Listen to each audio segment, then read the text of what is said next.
Garments শ্রমিকদের পাওনা বেতন বোনাস আগামী ২৭ মার্চের মধ্যে পরিশোধ করতে হবে, অন্যথায় কঠোর ব্যবস্থা সহ দায়ী মালিকদের বিদেশে যাওয়া বন্ধের নির্দেশনা দেওয়া হয়েছে বলে জানিয়েছেন শ্রম উপদেষ্টা। তিনি অভিযোগ করে বলেছেন, কিছু মালিকের বিশাল বাড়ি আছে, মার্সিডিজ বেঞ্চ গাড়ি চালায়, কিন্তু ঈদের সময় শ্রমিকদের বেতন দিতে চায় না। এবার বাড়ি গাড়ি বিক্রি করে হলেও বেতন ভাতা দিতে হবে। অন্যদিকে স্বরাষ্ট্র উপদেষ্টাও নির্ধারিত সময়ে শ্রমিকদের পাওনা দেওয়ার ক্ষেত্রে সতর্ক করেছেন মালিকদের। ঈদের বাকি আর মাত্র কয়েকদিন, এখনো কয়েকটি গার্মেন্টস কারখানার শ্রমিকরা পায়নি বেতন বোনাস। সার্বিক বিষয় নিয়ে সচিবালয়ে আইন শৃঙ্খলা সংক্রান্ত উপদেষ্টা কমিটির বৈঠকে আলোচনা হয়। সেখানে ২৭ মার্চের মধ্যে শ্রমিকদের বেতন বোনাস দেওয়ার নির্দেশনা দেওয়া হয়। জানানো হয়, পাওনা পরিশোধ না করলে ১২ গার্মেন্টস মালিক দেশের বাইরে যেতে পারবেন না। ঈদের পূর্বে গার্মেন্টস এবং শিল্প কারখানার শ্রমিকদের বেতন বোনাসটা পরিশোধ করে দিতে হবে, যেটা তাদের ডিউ। শ্রমিকদের পাওনা ২৭ তারিখের মধ্যে যদি না দেয়, তাহলে তাদের বিরুদ্ধে যা করার ওটা আমরা করব।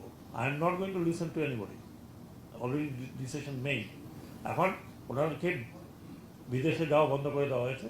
শ্রম উপদেষ্টা বলেন, গার্মেন্টস মালিকদের কেউ কেউ ঈদ আসলে শ্রমিকদের বেতন বোনাস দিতে কার্পণ্য করেন, অথচ নিজেরা বেছে নিয়েছেন বিলাসী জীবন। যখন ফ্যাক্টরি চালাইছে, টাকা পয়সা পকেটে নিছে, বিদেশে গিয়ে বাড়ি বানাইছে, গাড়ি কোনোটা মার্সিডিজ বেঞ্জের নিচে কারো আমি গাড়ি দেখি নাই। ব্যাংক থেকে হাজার হাজার কোটি টাকা নিয়ে গেছে। এখন যখন ঈদ আসে তখন তারা দেউলিয়া হয়ে যায়, তারা পয়সা দিতে পারে না।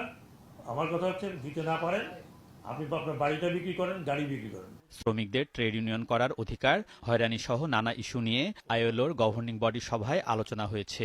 যৌক্তিক অবস্থান ব্যাখ্যা ও ব্যবস্থা গ্রহণের আশ্বাসে বাংলাদেশের বিরুদ্ধে ব্যবস্থা গ্রহণ থেকে আইএলও পিছিয়েছে বলে জানিয়েছেন শ্রম উপদেষ্টা। আমাদের ডিসেম্বর পর্যন্ত সময় দিয়েছিল, নাহলে মামলা করবে। সেটাকে তারা নিজেরাই এক্সটেন্ড করেছে up to next year March. আমরা কি করছি, কি করতে যাব, কি করব, অ্যাকর্ডিং টু বিএলএ চেঞ্জ করতে হবে, অন্যান্য ল চেঞ্জ করতে হবে, আমরা এগ্রি করেছি। শ্রম উপদেষ্টা জানান, পাকিস্তান সহ ৫টি দেশ বাংলাদেশের বিরুদ্ধে আইএলওতে অভিযোগ করেছিল। আলোচনা করায় পাকিস্তানি শ্রমিক নেতা অভিযোগ তুলে নেয়ার আশ্বাস দিয়েছেন। তুমি একদিকে ভাই ভাই করো, তারপরে তুমি আমাদের মামলা করলো, তুমি কেন রইলে এটার মধ্যে? আলমগীর স্বপন, যমুনা নিউজ, ঢাকা।